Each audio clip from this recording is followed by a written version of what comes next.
हम प्रारंभ करते हैं। कल हमने नेता नहीं नागरिक चाहिए, इस व्याख्यान में जहां हमने नेता को छोड़ा था उस नेता को लेकर पुनः मैं आपके सामने प्रस्तुत होता हूं। तो हमें नेताओं की नहीं, नागरिक की आवश्यकता है। क्योंकि जब अच्छा देश हमें बनाना है, अच्छा समाज बनाना है, तो अच्छे देश और अच्छे समाज के लिए सबसे बड़ी आवश्यकता है अच्छा नागरिक होना। और यह अच्छा नागरिक बनने की बड़ी दीर्घ लंबी प्रक्रिया है। एकाएक कोई सिक्का लगाने से, मोहर लगाने से अच्छा नागरिक नहीं बनता। केवल संविधान ने के अनुसार आपने आयु 18 पूरी की, मतदान का अधिकार प्राप्त हुआ, तो आप नागरिक बनेंगे, ऐसा हम नहीं कह सकते। क्योंकि इसके लिए, नागरिक के लिए अंग्रेजी में बहुत बड़ा अच्छा शब्द है सिटीजनशिप या सिटीजन, या दूसरा शब्द है जेंटलमैन। हम पहले सुजान व्यक्ति बने, अच्छा इंसान बने, और मानवता के जो मूल्य है, उन मूल्य अगर हम में भर दिए गए, उनका हम पर उन मूल्यों का संस्कार हुआ, तो हम अच्छा इंसान, अच्छा नागरिक बनते हैं। कल हमने देखा था कि आज हिंदुस्तान उन तमाम सारे दोषों को बुरी तरह से भुगत रहा है कि व्याख्यान सुनते सुनते, भाषण सुनते सुनते हम भाषण देने लगे। मैंने दूसरे शब्दों में यही बात कही थी कि उपदेश का डोज पिलाना सबसे सस्ती चीज है इस दुनिया में, उसके लिए पैसे नहीं पड़ते। आए दिन हमें अपना आस पड़ोस वाला, गली मोहल्ले वाला, गांव का बड़ा बुजुर्ग, अध्यापक, प्राध्यापक, नेता हमें उपदेश पर उपदेश कहता है। अच्छी बात है, क्योंकि कोई हमें उपदेश दे रहा है, मार्गदर्शन कर रहा है, दिशा दिग्दर्शन कर रहा है, तो अच्छी बात है। लेकिन इसका डोज अति हो गया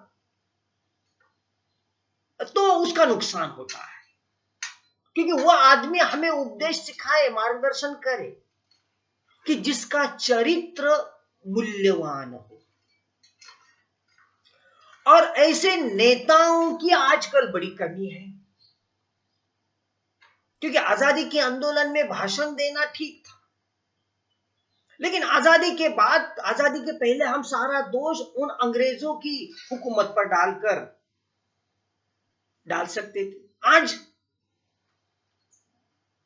आज नेता उस आजादी के आंदोलन को, भाषण को ही पकड़े बैठा है और कर नहीं कुछ रहा है। तो कथनी और करनी, कथनी यानी कि कहना, करना यानी कि कर्म करो। तुम जो उपदेश देते हो, सबसे पहले स्वयं उस पर अमल करो। ये नहीं हो रहा है और उसकी सजा सारा देश आज भुगत रहा है। कल इन दो परिच्छेदों को हमने देखा था, आगे चलेंगे। आगे का परिच्छेद है, मैं पहले पढ़कर आपके सामने रखता हूं, फिर उसे समझाऊंगा। फिर भी यह सच है कि देश के नेता, देश के शिक्षा विशेषज्ञ और बच्चों के माता पिता सभी चाहते हैं स्कूलों कॉलेज में पढ़ने वाले हमारे सारे बच्चे और नौजवान किसी न किसी क्षेत्र में नेता बनने की तैयारी करें। लेकिन क्या किसी ने यह भी कभी सोचा है कि अगर सारा समाज नेता बनने की तैयारी में लग जाए, तो नेताओं के पीछे चलने वाले लोग कौन रहेंगे? क्या नेताओं से भरा हुआ देश कोई अच्छा देश होता है?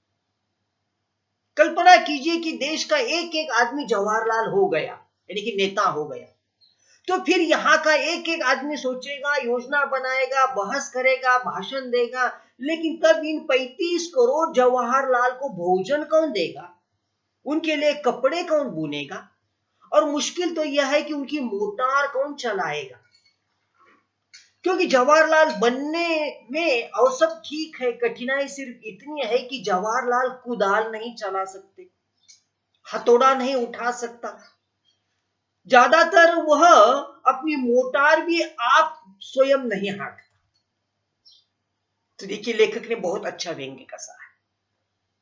आज आपके माता पिता, चाहे भूपेंद्र के हो, दीक्षा के हो, आरती के हो, सब माता पिता, शिक्षा विशेषज्ञ, अध्यापक, स्कूल कॉलेज में भेजने वाले माँ बाप यही सोचते हैं कि पढ़ लिख कर मेरा बेटा नेता बने, नेता बने, सपना अच्छा है। हर कोई नौजवान नेता बनने की तैयारी कर रहा है, लेकिन क्या कभी उन्होंने ये ऐसा सोचा कि अगर सारा का सारा समाज और देश नेता बन गए तो क्या फजीहत होगी? क्योंकि नेता बनने की सबसे पहली शर्त मैंने शुरू में कही, उसे भाषण देना आना चाहिए। नंबर 2, नेता उसी को कहेंगे जो भीड़ में, उसके इर्द गिर्द भीड़ है, यानी कि उसके आगे पीछे उसकी चापलूसी, उसकी चाटुकारिता करने वाले कुछ ना कुछ प्रशंसक हो, 2, 4, 40, 20, 100, 1000 लोग हो, तभी उसे नेता कहेंगे। क्योंकि नेता के पीछे समर्थन करने वाली उसकी भीड़ का होना जरूरी है। और तब फजीयत होगी जब सारा देश नेता बनेगा, तो उसके आगे पीछे कौन होगा? क्योंकि भीड़ में तो कोई लोग चाहिए, सारा देश, सारा समाज नेता हो गया तो देश में सबसे बड़ी बात यह होगी, लेखक कहते हैं, उन दिनों की बात कहते हैं कि तब 35 करोड़ हमारी जनसंख्या थी, 35 करोड़, आज 138 करोड़।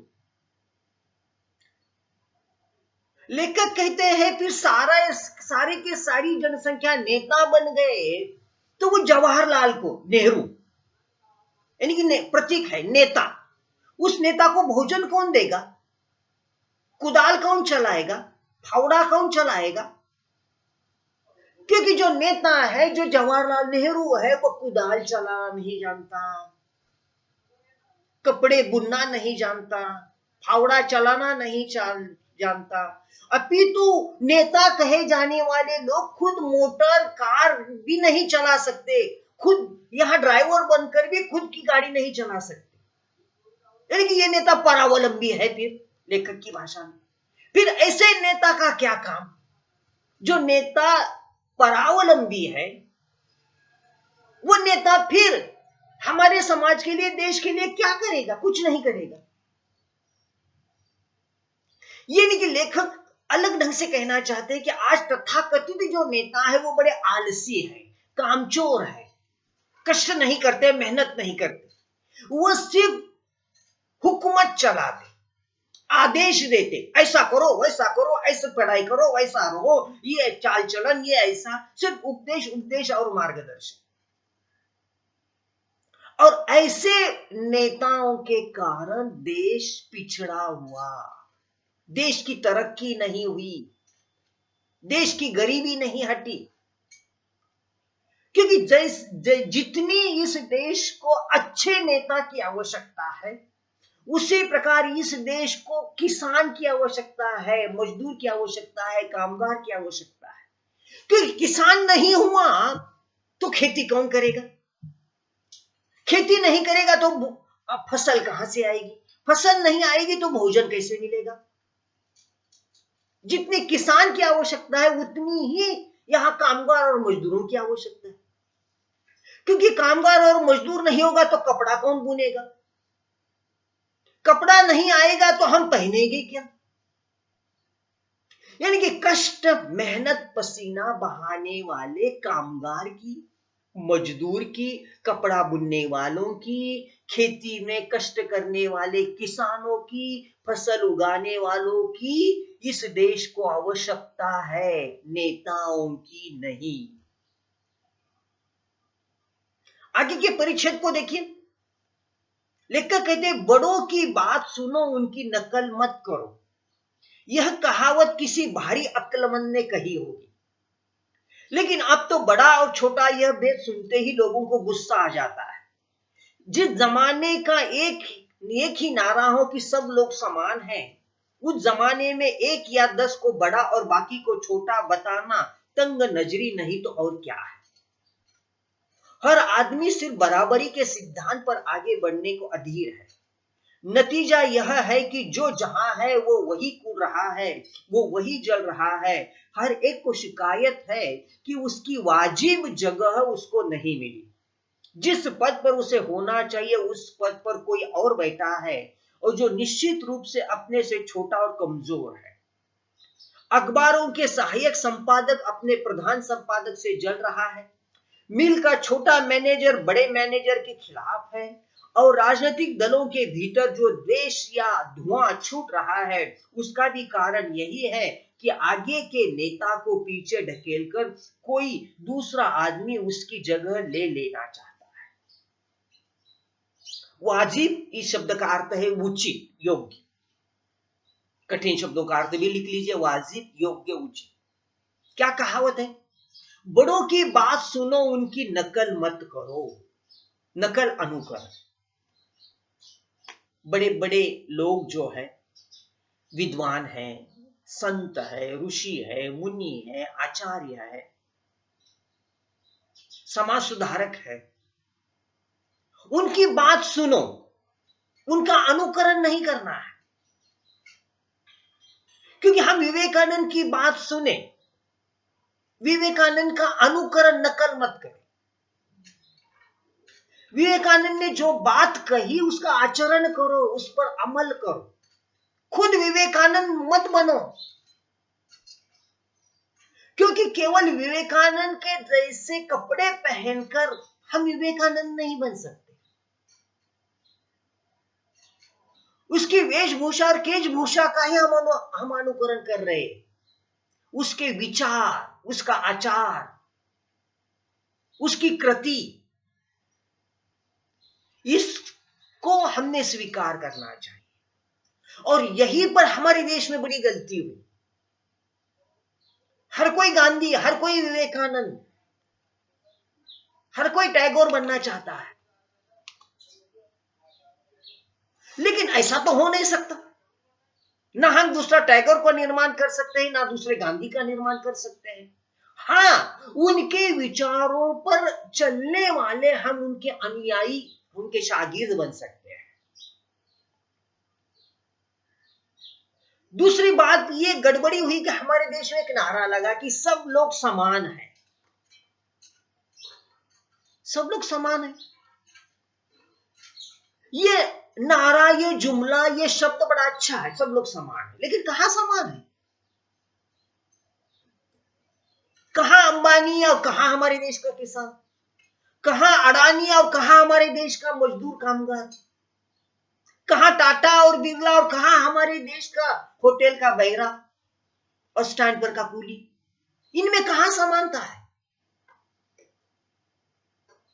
एक बहुत बड़ी गलतफहमी के चक्कर में हम फंसे हुए हैं कि सब लोग समान है। ये सिर्फ संविधान में लिखा गया अच्छा वाक्य है।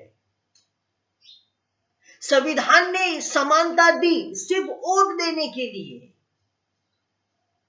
यानी कि राजनीतिक समानता आई, लेकिन आर्थिक, सामाजिक, धार्मिक समानता आज भी हमारे देश में नहीं है।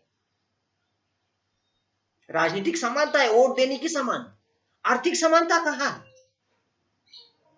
एक कोई अक्षय कुमार एक साल में 400 करोड़ रुपए कमाता है। क्या करता है? ठुमके लगाता, नाचता गाता, 400 करोड़ रुपए कमाता साल में। और हमारे देश का किसान साल में कितना कमाता? केवल 20,000 रुपए।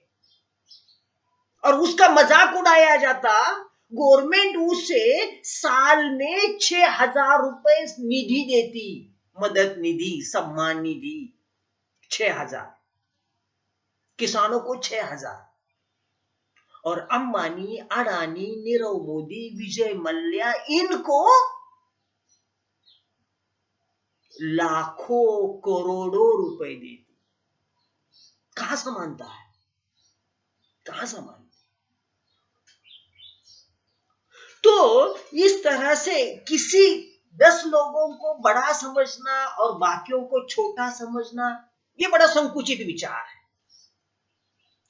दूसरी बात, हमारे समाज की ये शिकायत होती है, मुझ में जो योग्यता है उसके अनुसार मुझे पद नहीं मिला, नौकरी नहीं मिली, मैं सहायक संपादक ही क्यों और वो जो है वो प्रमुख संपादक क्यों, ये भेद क्यों? क्योंकि उससे ज्यादा योग्यता, उससे ज्यादा शिक्षा, उससे ज्यादा अधिक अच्छे विचार मेरे हैं। वो मेरा अफसर क्यों, वो मेरा बॉस क्यों और मैं उससे छोटा क्यों? ये हर एक की शिकायत होती है। इस देश का हर प्यून, इस देश का हर क्लर्क, इस देश का हर अधिकारी यही सोचता है कि मुझे मेरे वाजिब, मेरी योग्यता के अनुसार मुझे न्याय नहीं मिला, मुझे पद नहीं मिला। हर मंत्री चाहता है मैं मंत्री क्यों, प्रधानमंत्री क्यों नहीं। हर क्लर्क चाहता है मैं क्लर्क क्यों, अधिकारी क्यों नहीं। यानी कि हर कोई अपने आप को कमजोर या मुझे न्याय नहीं मिला ये सोच रहा है। और इस कारण यहां अब व्यक्ति व्यक्ति में परस्पर द्वेष, घृणा, मत्सर शुरू हुआ। हर व्यक्ति दूसरे का मत्सर करता है, द्वेष करता है। वो बड़ा क्यों, मैं छोटा क्यों, वो अमीर क्यों, मैं गरीब क्यों, उसके पास लिमोजिन कार क्यों, मेरे पास कार क्यों नहीं, उसका बैंक बैलेंस इतना, मुझे इतना क्यों, उसे बेंगलो है, मुझे झोपड़ी क्यों।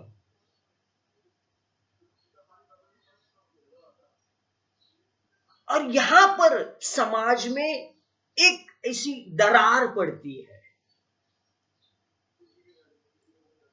और ये इसी के कारण हुआ कि सभी को न्याय नहीं दे सके हम। आजादी प्राप्त होकर 73-74 साल बीत रहे हैं। पहले दिन से, आजादी के बाद से हम नारा लगाए बैठे हैं, क्या गरीबी हटाओ, सबका विकास हो, सबका साथ सबका विकास। लेकिन सबका साथ सिर्फ अंबानी अडानी का विकास हो रहा है।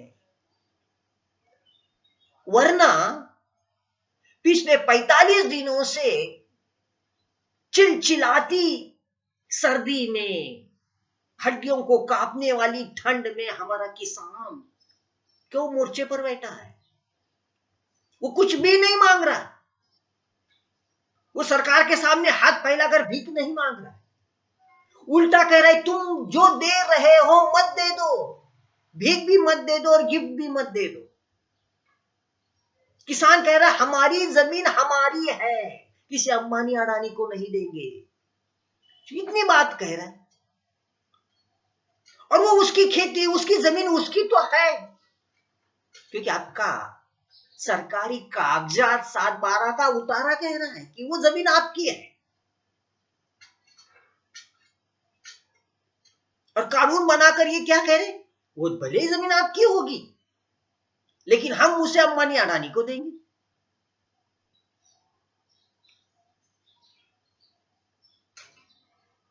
तो दोस्तों शायद भविष्य में बड़ी मुसीबत आने वाली। आप कह रहे होगी, आरती कह रही होगी, मैं जिस घर में रह रही हूं ये घर मेरा है। दीक्षा कह रही होगी मैं जहां फसल उगाती हूं, भात उगाती हूं, वो खेती मेरी है। लेकिन पता नहीं सरकार या अंबानी अडानी न जाने कब आपके घर पर कानूनी हक प्रस्थापित करेगी। क्योंकि करे तो हम क्या करें, सरकार ही उस प्रकार की कानून बना रही है।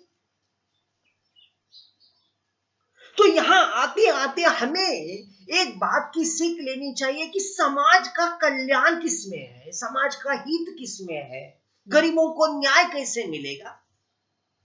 किसान, मजदूर, कामगारों को रोटी, कपड़ा, मकान, आरोग्य, शिक्षा, ये बुनियादी मांगे कब प्राप्त होगी। और कोई भी सरकार, मैं किसी एक व्यक्ति को, किसी एक प्रधानमंत्री को, किसी एक पार्टी को दोष नहीं दूंगा, क्योंकि गत 75 सालों में कई पार्टी आई, कई प्रधानमंत्री आए, उन्होंने सरकार बनाई, ऐश की, ऐशो आराम से रहे सभी पार्टियां, सभी प्रधानमंत्री, केवल और केवल लाल बहादुर शास्त्री को छोड़कर, कि जो विदेश दौरे पर भी जाते थे लेकिन उनका कोट फटा हुआ था। और आज के नेता दिन में 10 बार अपनी सूट बूट बदलते हैं। देखो दोस्तों, बड़ा दुख होता है कि अगर सरकार इन गरीबों के बारे में नहीं सोचेगी तो कौन सोचेगा? अंबानी अडानी क्या भला करेंगे इन किसानों का, इन मजदूरों का, इस समाज का? कतई नहीं, सोचो भी मत। शुरू में मुफ्त में देंगे, जियो मुफ्त में, लेकिन बाद में मरो मुफ्त में, ये नारा देते नहीं लेकिन अमल में लाते हैं। तो इस तरह से सब लोग बराबर नहीं है। पहला जो वाक्य जहां से हमने शुरू किया, बराबर नहीं है सिर्फ राजनीतिक दृष्टि से, वोट देने की दृष्टि से बराबर, लेकिन आर्थिक, सामाजिक, धार्मिक दृष्टि से आज भी समानता नहीं है। आगे का परिचय देखें, सब लोग आपस में बराबर है, इस बात का लोगों ने गलत अर्थ लिया। देखिए लेखक ही कहते हैं, इसका मामूली अर्थ यह है कि सबको विकास का समान अवसर मिलना चाहिए। यह नहीं कि अवसर की प्रतीक्षा किए बिना ही जो जहां चाहे वहां इच्छा मात्र से पहुंच जाए। अवसर कोई ऐसी चीज नहीं है जो रोटी दाल के समान सबके सामने परोसी जाती। उसे पाने के लिए अपने गुणों का विकास करना होता है, तत्परता, मुस्तैदी और धीरता भी सीखनी होगी। उम्र तथा अनुभव का भी इंतजार करना पड़ता है, मगर नेतागिरी का चस्का लग जाने के कारण लोगों की इंतजारी की लियाकत घट गई और जिस जगह पर आदमी धीरे धीरे बड़ी कोशिशों के बाद पहुंचता है, उस जगह पर अब लोग छलांग मारकर पहुंच जाना चाहते हैं। सब लोग बराबर है, इसका गलत अर्थ हमने लिया। सब लोग बराबर है, इसका सही अर्थ यह है कि सभी को अपना विकास करने की, तरक्की करने की समान अवसर, संधि या मौका मिलेगा। देखिए, पढ़ने का अवसर सभी को है, लेकिन सब लोग पढ़ते हैं क्या? नहीं पढ़ते। मौका सभी को है, लेकिन सब लोग पढ़ते नहीं। और जो पढ़ते भी है, सभी पढ़ने वाले छात्र नंबर 1 पर आते हैं क्या? क्यों नहीं आते? सभी को, क्लास में सभी को नंबर 1। ऐसा क्यों होता है? अवसर तो दिया, वही एक ही टीचर है, सभी सभी क्लास के 100 छात्रों को समान पढ़ाया, सभी को अवसर मिला, संधि मिली, मौका मिला। फिर क्लास के सारे बच्चे नंबर 1 पर क्यों नहीं आते? कोई पहला है तो कोई दूसरा है, कोई तीसरा है, कोई चौथा है, तो कुछ फेल है। ऐसा क्यों? अवसर, संधि, मौका सभी को समान देना, ये बराबरी का अर्थ है, समानता का। क्योंकि अवसर ये ऐसी चीज नहीं कि सभी को दाल रोटी परोसी जाए। हाँ, दाल रोटी सब्जी बनाई, 10 लोग खाने के लिए, 50 लोग खाने के लिए बैठे और सभी को दाल रोटी दी, ये समानता है। लेकिन दाल रोटी और अवसर, ये इनकी बराबरी हम नहीं कर सकते। अवसर मिला, संधि मिली, मौका मिला तो हम विकास करें। विकास एकाएक नहीं होता, उसके लिए क्या चाहिए? इंतजार, धीरज। विकास धीरे धीरे होता है, एकाएक नहीं हो। कोई अंबानी इस देश का नंबर 1 का अमीर एकाएक नहीं बना। उसके लिए उसके पिताजी को आपके कोंकण के नागोटना में पेट्रोल पंप पर पेट्रोल डालने की नौकरी करनी पड़ी। उन्होंने कुछ त्याग किया, बलिदान किया, तब शायद कहीं जाकर उनके बेटे आज नंबर 1 बन गए। कोई भी आदमी एकाएक ऊपरी पद पर नहीं पहुंचता, क्योंकि प्रधानमंत्री भी बनना है तो आपको धीरे धीरे आगे जाना होगा। पहले ग्राम पंचायत का चुनाव, फिर आमदार, फिर खासदार, फिर मंत्री, फिर ये मंत्री, वो मंत्री, फिर अंत में प्रधानमंत्री। पहले क्लर्क बनना पड़ेगा, फिर जूनियर क्लर्क, फिर सीनियर क्लर्क, फिर कोई छोटा अधिकारी, फिर बड़ा अधिकारी, फिर तहसीलदार, फिर कलेक्टर। धीरे धीरे ही इस तरह से हमें विकास के एक एक पायदान, एक एक सोपान चलने पड़ते हैं। लेकिन आज ऐसा नहीं हुआ। आज लोगों के पास धीरज ही नहीं है, संयम नहीं। वो एकाएक छलांग मारकर आगे जाना चाहता है। आपकी भाषा में सामने वाले को पीछे धकेल कर आगे जाना चाहता है। ये भी अच्छी बात है कि जो सामने वाला है उसे पीछे धकेल कर आगे जाना, लेकिन उसमें वो जो प्रतिद्वंदिता होती है, जो स्पर्धा होती है, वो निकोप होनी चाहिए। लेकिन ऐसा नहीं होता। आगे जाने वाले का पैर हम खींचते हैं। ऐसे एक दूसरे का पैर खींचने से हम आगे नहीं बढ़ सकते। आगे चलकर लेखक ने एक बड़ा अच्छा उदाहरण दिया कि खुद की रेखा ऊंची उठाने के लिए पड़ोस वाली रेखा को हम साफ नहीं करके उसे मिटाएंगे नहीं, कि पड़ोस वाली की रेखा ऊपर है तो हम उसको मिटाएंगे नहीं, बल्कि हम धीरे धीरे धीरे उसके ऊपर जाएंगे। लेकिन ऐसी निकोप प्रतिद्वंदिता, स्पर्धा आज हम नहीं। हम छलांग मारकर जाना चाहते हैं। और खरगोश और कछुओं की कहानी तो आपको याद है। खरगोश कितना तेजी से दौड़ता है और कछुआ धीरे धीरे चलता है। लेकिन बाजी किसने जीती अंत में? खरगोश ने नहीं, कछुए ने। तो इस तरह से हमारे समाज में एक बड़ा दोष निर्माण हुआ है कि वह आगे जाने वाले का पैर खींचता है, छलांग मारकर वो पद, वो प्रतिष्ठा पाना चाहते हैं। इसका कारण क्या हुआ?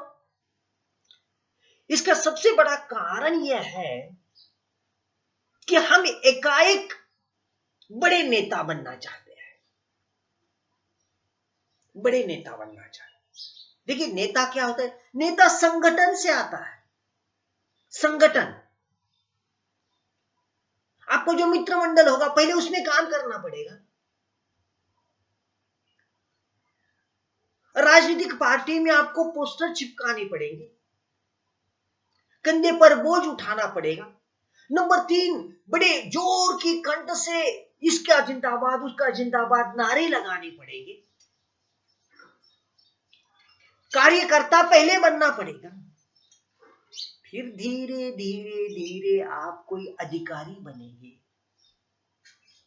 फिर उसके संगठन के अध्यक्ष बनेंगे, फिर धीरे धीरे ग्राम पंचायत, नगर पालिका, आमदार, खासदार से धीरे धीरे नेता बने। नेता बनने की एक प्रक्रिया है। एकाएक कोई मां की पेट से निकलकर नेता नहीं होता। तो नेता बनने की एक प्रक्रिया है। उसके बाद नेता बनने के लिए कुछ गुण भी चाहिए। लेखक आगे के परिच्छेद में कहते हैं कि नेता बनने के लिए सबसे बड़ी बात यह है कि आपको मेहनत करनी पड़ेगी, कष्ट करना पड़ेगा। पहली कष्ट, मेहनत, दूसरी ईमानदारी, तीसरी जिम्मेदारी को निभाना पड़ेगा। आप कितने ईमानदार हो? महात्मा गांधी के जैसी ईमानदारी है क्या नेताओं में? अभी भी उदाहरण दिया, लाल बहादुर शास्त्री जैसी ईमानदारी। अरे, प्रधानमंत्री के रूप में लाल बहादुर शास्त्री जी की मृत्यु हुई। उनके बैंक के पासबुक में देखा गया कितना बैलेंस है प्रधानमंत्री देश का। कितना बैलेंस था? 66 रुपए, 66 रुपीज।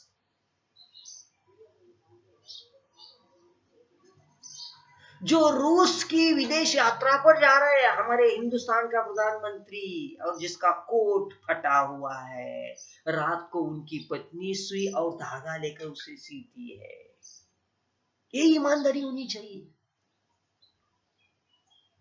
1965 की जंग में जब अनाज की कमी थी तो देश के लोगों को उन्होंने कहा था कि उपवास करो एक दिन का, लेकिन यूं ही उपदेश नहीं दिया। कथनी और करनी में कितनी समानता थी। एक दिन उन्होंने प्रैक्टिस की कि क्या मैं उपवास करके खाली पेट रह सकता हूं। एक दिन प्रैक्टिस की, उसके बाद दूसरे दिन उन्होंने देशवासियों को कहा एक दिन का उपवास करो, अनाज बचाओ, अनाज की कमी है, सीमा पर देश की सेना लड़ रही है, उनको अनाज भेजना है, एक दिन उपवास करो। फिर ऐसे नेताओं की बात लोग सुनते हैं। ईमानदारी, मेहनत भी करनी पड़ेगी। और तीसरा गुण नेताओं में होना चाहिए, जिम्मेदारी ले लो। जिम्मेदारी उठानी पड़ेगी। नेता खुद का विकास देश का विकास नहीं होता, अंबानी अडानी का विकास देश का विकास नहीं होता, सबका विकास हो। इस देश का जो मजदूर है, कामगार है, किसान है, जो होटल का बैरा है, स्टैंड पर का कूली है, इस आम जनता का, आदिवासी का, गरीब का, किसान का, नारी का, स्त्री का, सबका विकास की जिम्मेदारी उसे उठानी पड़ेगी। उसके पास चरित्र हो, चारित्रिक गुण हो, मूल्य हो। जो नेता खुद पढ़ा लिखा है, इसके सबूत नहीं देता, वो दूसरों को पढ़ने लिखने का कैसे उपदेश दे सकता है? देखिए ना, छोटी बात है कि गांधी जी उपदेश दे कि देश की जनता ने पढ़ना लिखना चाहिए। हाँ, गांधी जी बैरिस्टर थे,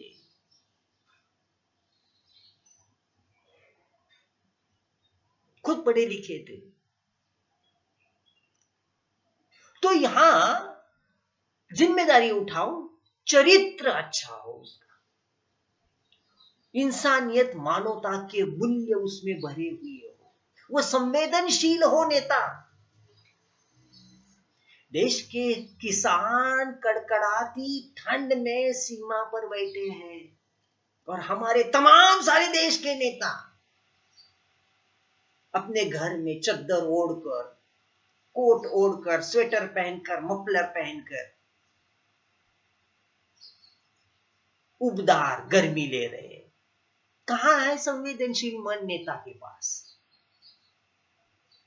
तो उसमें चरित्र होना चाहिए। और अगले परिच्छेद में लेखक कहते हैं कि ये मुकुट पहनना, अंग्रेजी में कहावत है, किरीट पहनने वाला मस्तक बराबर चक्कर में रहता है। किरीट यानी कि मुकुट। नेता बने तो आपके माथे पर एक मुकुट आया। कौन सा मुकुट है? आप प्रधानमंत्री हो, आप राष्ट्रपति हो, आप फला फला मंत्री हो, आप आमदार हो, आप खासदार हो, एक मुकुट पहना। और जब सर पर मुकुट पहनना है तो सर का बोझ बढ़ेगा, दिमाग चक्कर खाएगा। ये मुकुट पहनना इतना आसान नहीं है। देश के बड़े प्रमुख बन गए और क्या कर रहे हैं? इस देश में घूमना, उस देश में घूमना। ऐसा एक नहीं, 10 नहीं, 20 नहीं, 40 नहीं, शायद इस देश के नक्शे, दुनिया के नक्शे पर ऐसा कोई देश बचा नहीं होगा कि देश, उस देश की यात्रा नहीं। नेता बनने का अर्थ सिर्फ भाषण देना नहीं है। उठते बैठते, खाते पीते, रेडियो पर, टीवी पर, अखबारों में, चुनावों में, दिल्ली में, गली में सिर्फ भाषण भाषण और भाषण दे दो। हाँ, भाषण दे दो, लेकिन भाषण में जो कह रहे हो उसे अमल में भी लाओ। अच्छा नारा है, सबका साथ सबका विकास, लेकिन सबका साथ तो मिला, सबका विकास नहीं। सिर्फ 2, 4, 5, 10 लोगों का विकास देश का विकास नहीं होता।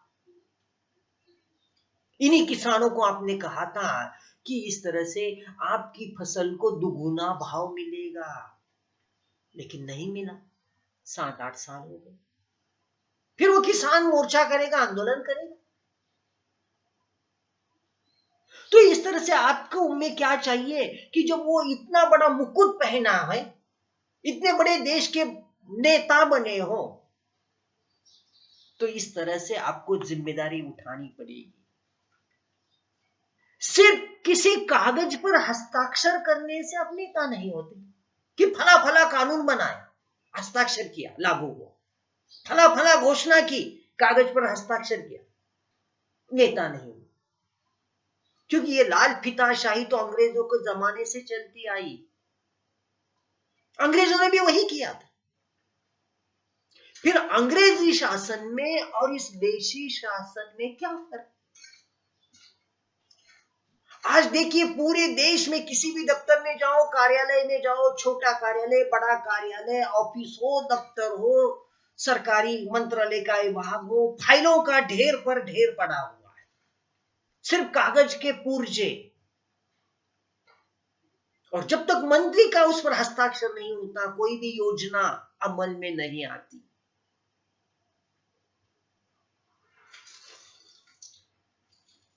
और इसीलिए इस तरह से इस नेता को सिर्फ कागजों की फाइलों में नहीं रहना है, सिर्फ घोषणा और नारे देकर विकास नहीं होता। तो वो घोषणा, वो नारा सत्य में उतर आए। और फिर लेखक आगे कहते हैं, वो नेता नेता है जो परिश्रमी है, जो ईमानदार है, उसके पास अपने आप अधिकार आते हैं, उसे अधिकार मांगने नहीं पड़ते। उन्हीं नेताओं को हम पूजते हैं, उनकी जय जयकार करते हैं, जो नेता ईमानदार हो, जिसका चारित्र्य, जिसका कैरेक्टर शुद्ध हो, जो नेता परिश्रमी हो, जिस नेता के मन में देश की जनता और समाज के प्रति संवेदनशीलता हो,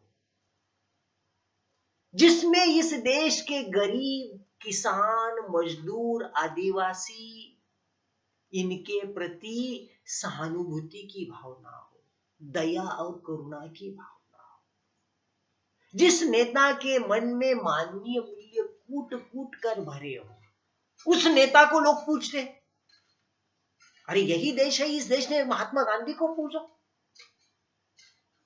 ये वही देश है जो सावरकर हो, सुभाष चंद्र बोस हो, भगत सिंह हो, राजगुरु हो, इन्हें नेता के रूप में स्वीकार किया। तो इस तरह से हमें यह सोचना पड़ेगा कि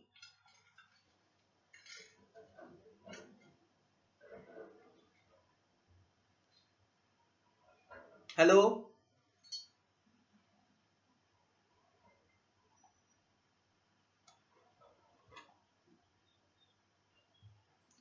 तो हमें यह सोचना पड़ेगा कि ये जो नेता बनना है, वो कहे तो बड़ी आसान चीज, लेकिन उसमें कई गुणों का होना बहुत आवश्यक है। और इसलिए इस तरह से अंत में जाते जाते लेखक एक बहुत बड़ा इशारा देते हैं कि नेतागिरी का लोभ अगर आपको चढ़ गया तो इस तरह से आपका पतन होना स्वाभाविक है, क्योंकि धीरे धीरे नेता में कई दोष आते हैं। क्योंकि वो क्या करता है, वो बना हुआ नेता चोर बाजारी करता है, मुनाफाखोरी करता है, भ्रष्टाचार करता है, रिश्वत लेता है, जिसका मामा मंत्री हो उसके भतीजे को संतरी खाने को मिलते हैं। तो धीरे धीरे नेताओं में ऐसे कुछ दोष आते हैं और ये दोष उस नेता का पतन करते हैं, ह्रास करते हैं। तो इस तरह से आवाज मत करना, अपने माइक्रोफोन म्यूट करो। हेलो, माइक्रोफोन म्यूट करो, क्योंकि आपकी आवाज में मुझ तक आई तो मेरी आवाज आप तक नहीं पहुंचेगी। बात करनी है बाद में आप चैटिंग कर लो। तो इस तरह से असली नेता कौन होता है, अंतिम परिच्छेद में लेखक हमारे सामने हमें समझाना चाहते हैं कि इस तरह से हमें असली नेता अगर देखना है तो उसका चरित्र, उसका स्वभाव एक दूसरे से मेल खाने वाला हो। असली नेता वही है जो देश के लाखों करोड़ों लोगों की चिंता करे, उस समाज में कुछ सुधार लाए। जो देश का समाज है उनकी जो बुनियादी आवश्यकता होगी, रोटी, कपड़ा, मकान, आरोग्य, शिक्षा, बिजली, पानी, सड़क, इन सुविधा को मुहैया कराए। समाज में जो कुरीतियां है, जो अंधश्रद्धा है, अंधविश्वास है, उसे दूर कर। वह नेता समाज का असली नेता बनेगा जो इस तरह से षड्रिपुओं से दूर रहे, उसमें लोभ ना हो। वरना आज के नेता हम देखते हैं कि हवाओं में घूमते फिरते हैं। उनके घर देखिए, उनके यहाँ कारों का काफिला देखिए, उनका बैंक बैलेंस देखिए, उनकी रहन सहन देखिए। तो इस तरह से जब तक हम समाज का असली सुधार नहीं करते, समाज को जब हम विकास तक नहीं ले जाते, तब तक कोई भी नेता समाज का असली नेता नहीं बनता।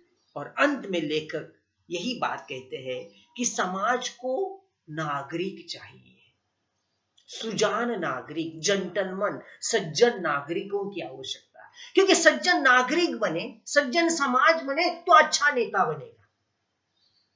कुरूप समाज से आया हुआ नेता भी कुरूप होगा, दोषपूर्ण समाज से आया हुआ नेता भी दोषपूर्ण होगा। तो पहले हमें अच्छा समाज, अच्छा नागरिक बनाना है, अच्छे नागरिकों का अच्छा समाज बनेगा, फिर इस समाज से निकला हुआ नेता अच्छा होगा। तो इस पाठ को यही समाप्त करते हैं। देखिए इसमें 3-4 प्रश्न मैंने दिए हैं। अब एमसीक्यू जैसी परीक्षा नहीं होगी, 3 घंटों वाली डिस्क्रिप्टिव परीक्षा होगी।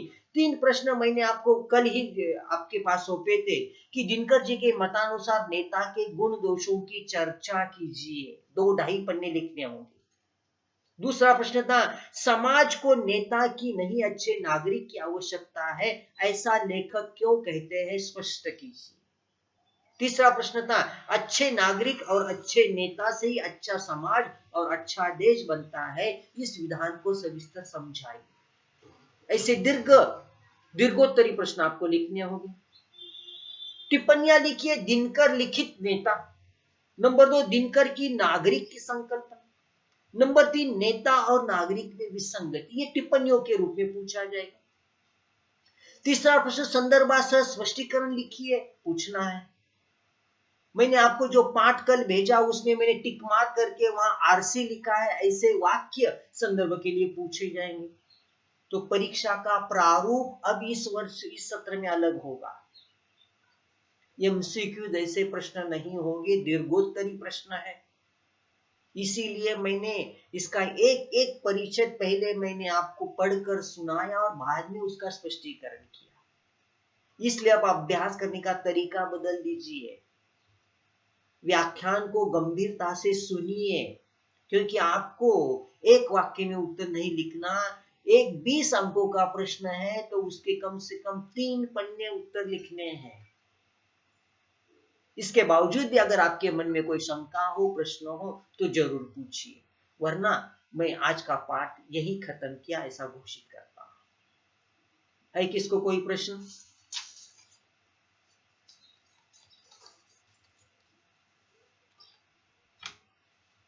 बोलो, किसी को कोई शंका, कोई प्रश्न?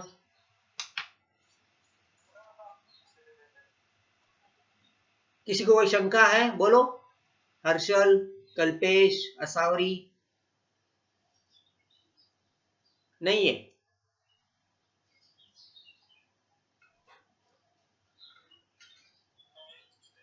हाँ बोलो, बोलो।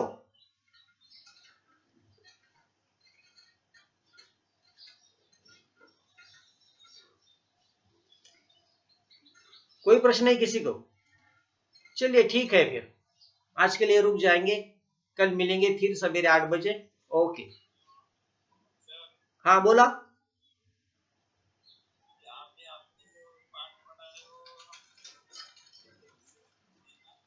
हाँ